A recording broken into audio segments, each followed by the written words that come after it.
Welcome back to Homeschool Together. Thank you guys for joining us. Hey, if you have a chance, if you haven't done it yet, hit the subscribe and like button down below on these videos. It really helps, get the message out there. Yeah. So we are in ancient Sumer. Yeah. We were learning about ancient writings last week, and now we had basically a double unit 2 weeks. of a 2 week segment of Sumer, and this was really fun. We went all around, but it was really just in this core Mesopotamia area. So if you're wrapping your head around where is ancient Sumer, think Tigris and Euphrates, the two rivers coming right through the middle of Iraq, kind of like diagonal all the way to the Persian Gulf. And that's kind of that strip of land that we're talking about. And ancient Sumer was kind of that first civilization that kind of erupted out of that area. So we're going to get right into the books. But before we get into the books, you had a baking book you promised to. We're gonna short circuit our Sumer with some baking. I made some promises. Promises So must be kept. when our cooking for the week doesn't work out, this is where we turn. We turn both to We talked about my terrible baking stuff last week. Yeah, it didn't go well. Okay, Didn't go well. So this is the complete baking cookbook for young chefs. They have a complete cooking book as well, which I'll put in the show notes.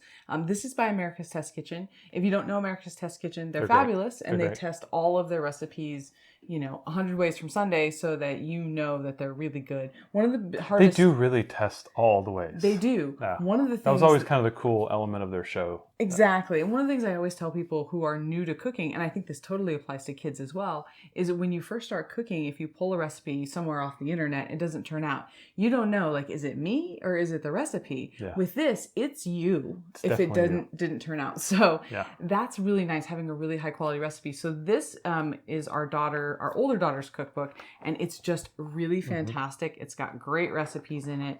And they have different levels of complexity too, so they show how hard we've cooked a bunch of things from this book. They're really good. It's all really good. Aren't these things really good? The gel? Oh yeah, the jam thumbprint cookies and the dinner rolls were really good. We've made lots of things. And then for our youngest, America's Test Kitchen. My first cookbook. Yes, and this is also America's Test Kitchen. This is for our 4-year-old, and this is the book that she uses, and it teaches really basic stuff. So it's younger than this book would be. This is going to be more your 8+, and this will be your younger kiddos. But we wanted to show these because we talked about them in a couple previous weeks, as that's our go-to when something doesn't work out. We just grab one of these books and go through it. Especially if you guys are looking to incorporate cooking into your, whether you're doing the ancient civilizations or around the world.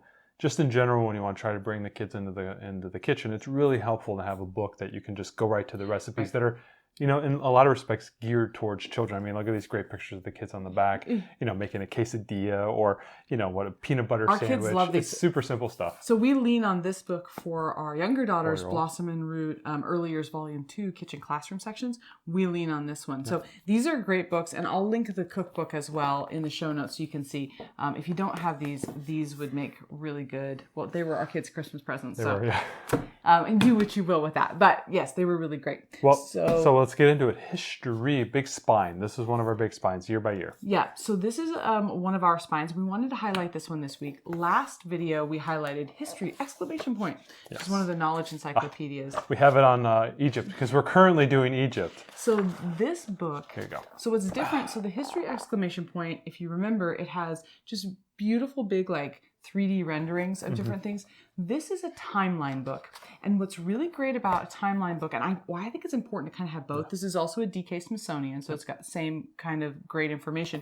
But the timeline book allows you to see what was going on in other parts of the world during that time. Yeah. So right now we're studying ancient Sumer. Well, it's also showing us what was going on in ancient China at that time. And then we get into next week, it'll be showing us, okay, here's what's going on in Egypt, but also here's what's happening in the Indus Valley. Yeah. And so I think it gives kids... Especially at this point where there's so many parallel ancient civilizations that are just kind of all erupting. And then eventually, once you get into late Egyptian time frame, you're going to have civilizations all around the world. And this book really helps you kind of put the perspective of who is where and what's going on. I agree with you. This is absolutely really... So I think they're both kind of great to have, because this one just gives you that global perspective, and the other one gives you just really beautiful pictures of what life was like, or what major events were like that happened in history. And we'll get into it a little bit later right here.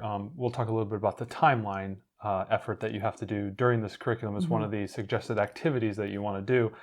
This book will help you with that, right? Because you can just lay down those years. You can build or make artwork that is pertaining to whatever whatever action or thing is happening at that time, right? This will help you with that. Yeah, because Build Your Library has little like cutouts that you can do of Yep. famous people or whatever from the different places for you to paste on your timeline. What we found was that using this book, our daughter had some other things she was really interested in. Mm-hmm. So she was like, oh, can we get a picture of that and put that on too? So I would just print those out on the computer. I would find an image and then I would scale it way down so that it would fit on our timeline. And we'll show you an example of that at the end But of the these show. books, these history books, are great to have around because this goes all the way up through modern times. So this is a book we can refer back to year after year and as our kids get older. So I love these kind of investment, like long-term investment type books. Well, yeah.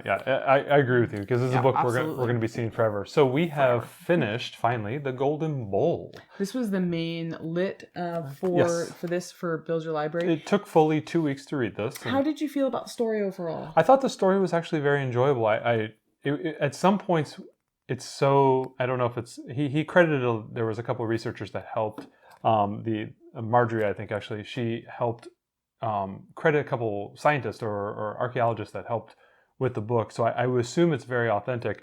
Some of the things that happen are just like, you almost think that this is weird, why is this happening? But, being pushed into slavery on a minute's notice, being conscripted to clean out canals, sending your children off to work as apprentices at like 13 and 14 years old, if not younger, saying to your younger son, hey, you're going to take care of your younger sister and she's 10 and he's like 14.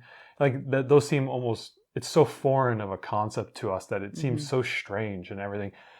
Really fun. It was good. It was about a brother. A girl named Zepha was the sister, and Jomar was the brother.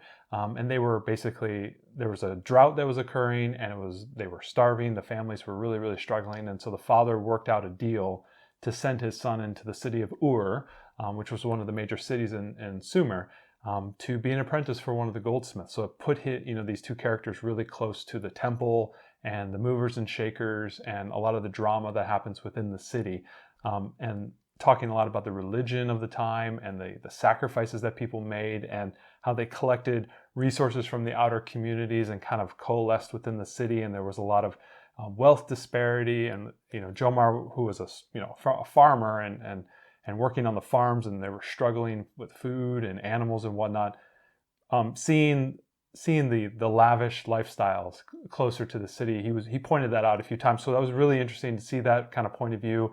We talk about it, I think, before, which is a lot of times history is told from the standpoint of like the powerful or the kings or the queens. And that's one way to tell history. Another way is that, what was the average life like? And this really dove right into it because it took you through all the various strata. Poor farmers who were in the rural areas, all the way up to the high priestess of Ur made a couple scenes in here. So it was actually really interesting to see how people lived on all different levels, and so it was really interesting. Talking about slavery, talking about goldsmithing, it really went into a lot of the details about the artistry that went into making a few of the things here that we worked on our art in parallel to what we were reading. But I thought the book was really good. It was fun. It was like a little bit of an underlying drama. There was an element of music in here and poetry. So the book pretty much had a little bit of everything, and it wasn't that long. I think it was about 200 pages long.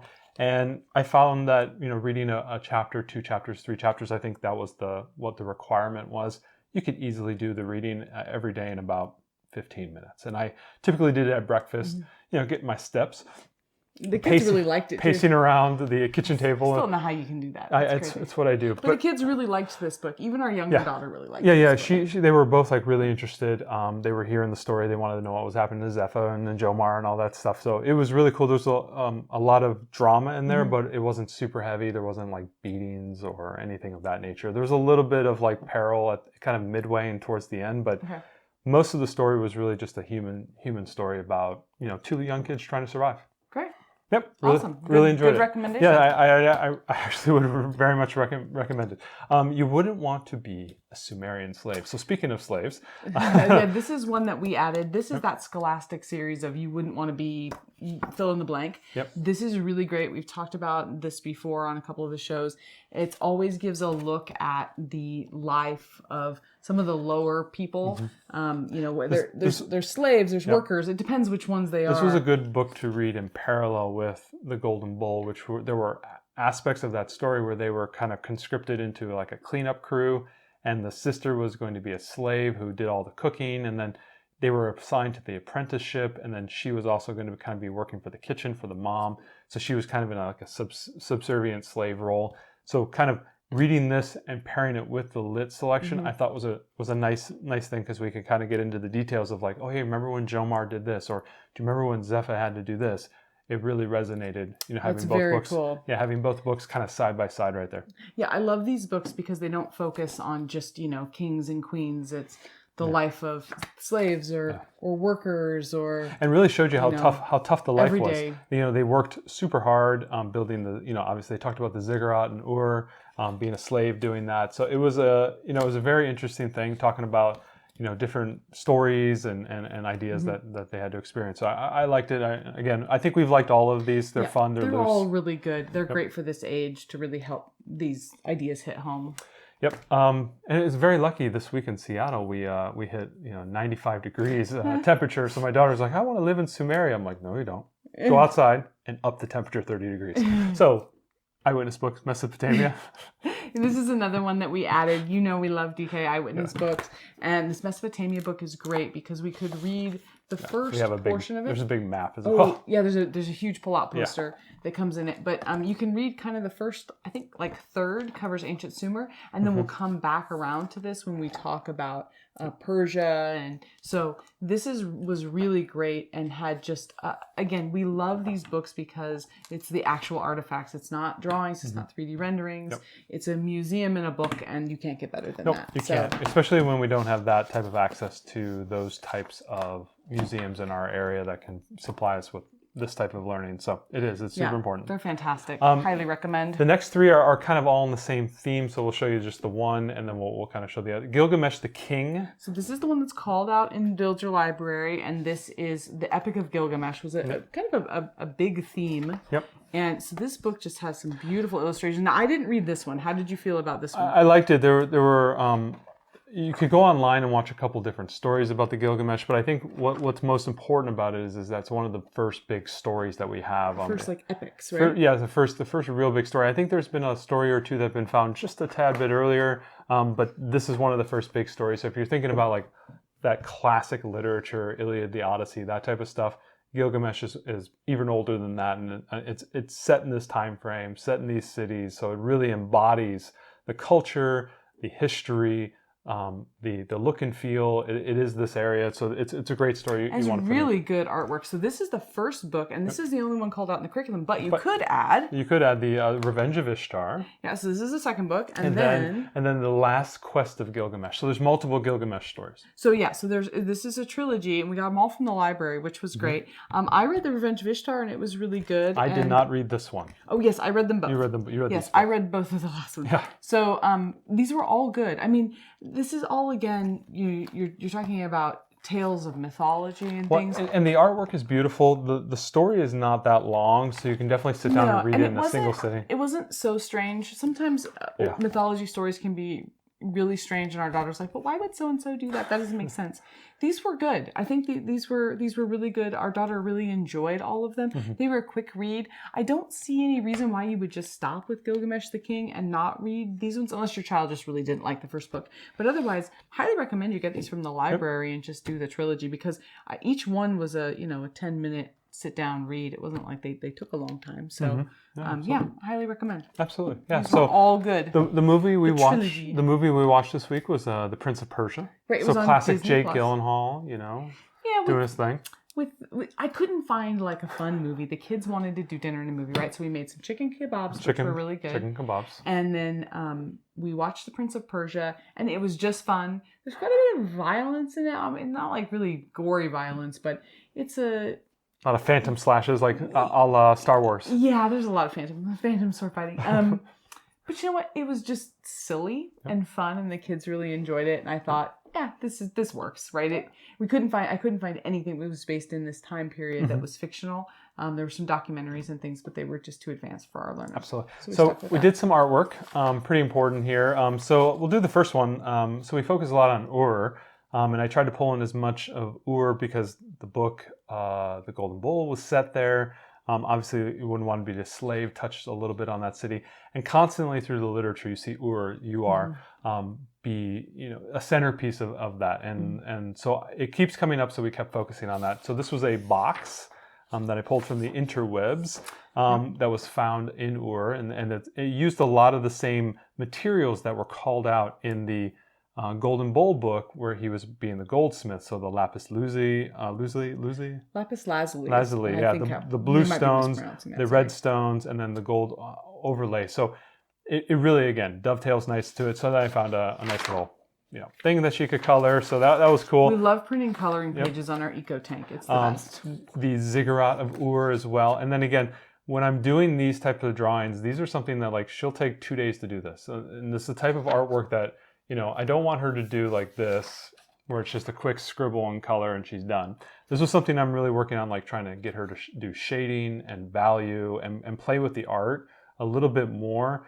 And this could take like 2 or 3 days. So while I'm doing the reading, this is something she can do. She does a lot of audible reading with the audiobooks and stuff. So she likes to do something while she's listening to, if I'm reading a book, or I'm reading the literature, or I'm, reading the history books, or I'm reading, one of the Gilgamesh stories there.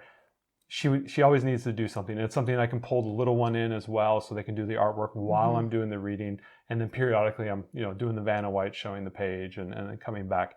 So this is something like a little project that I would have her do for a couple days, and just, we print, I think we showed you in the first video where we have the white binder where all the sheets are in. This is just something I just slide right into, the week that we're on, and then she just keeps, I just have her keep adding to it. I'm like, so the desert's, burnt, here's maybe some wheat fields, maybe here's some, the burnt fields, and then the sun's setting, and, what does the sun look like when it's setting, and there may be some dust in the sky. Really just exploring the ideas and trying to get her mind into the actual thing. And then also towards the end of Sumer, obviously we have our first global emperor, Sargon of Akkad. So the print off of this, and then she was able to color him as well. Yeah, those are fun. Those are just fun extras that we can do while you're reading. So we had our timeline. It's called out on I think in the curriculum to start putting together a timeline. So I went ahead and I got 2 of these at Walmart. They were like $3 or whatever.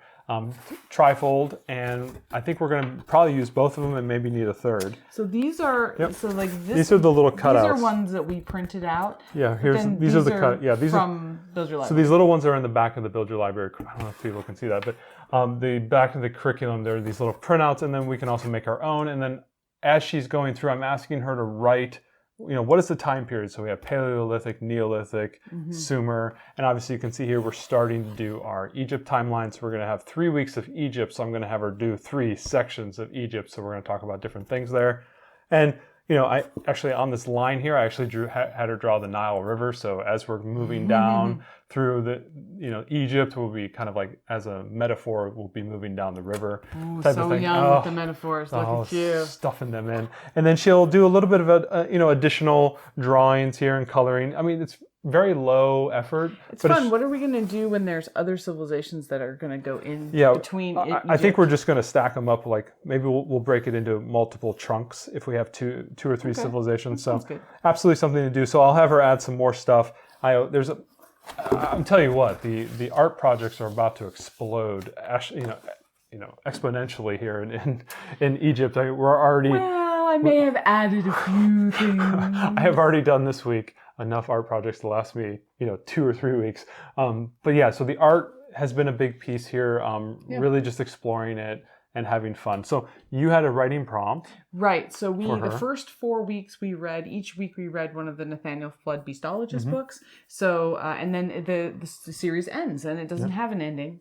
There's not going to be another book. So my writing prompt this week was for her to create the end of the book, and there were several threads through the book, and I just kind of addressed each one and asked her to come up with why did the bad guy want all the animals? Why did this happen? How there's a great treasure, how does he go find it? What happens with his parents? So all these different threads, and she really sat and thought for a long time about how she wanted to finish the story and what she thought would have been a satisfying ending. So I think it was kind of a fun challenge, because the other writing prompts have been just imagine you're a whatever. This one made her think a lot.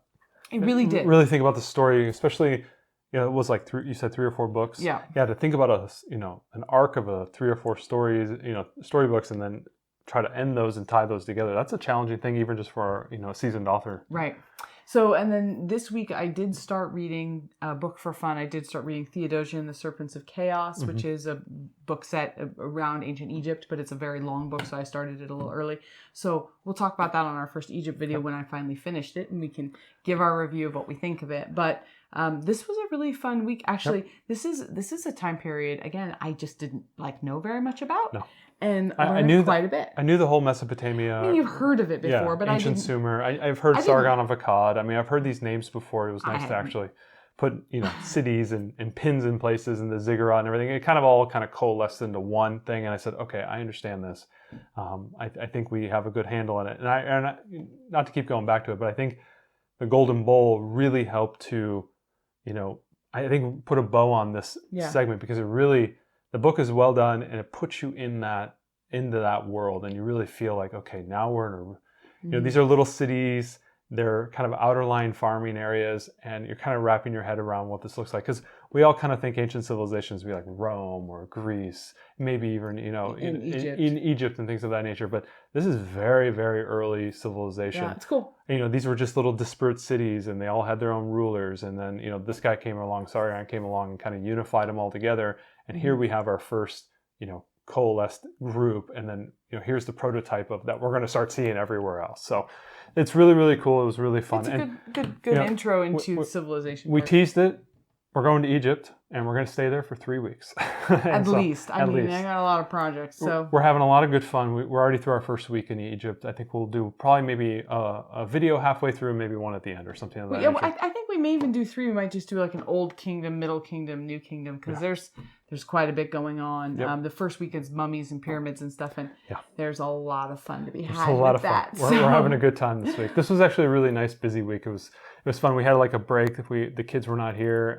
Half our kids were not here, and so now we got the kids back, and so I feel like this was a good week. We got our legs under us. So we hope to see you guys back in a couple weeks for our next video. Thanks.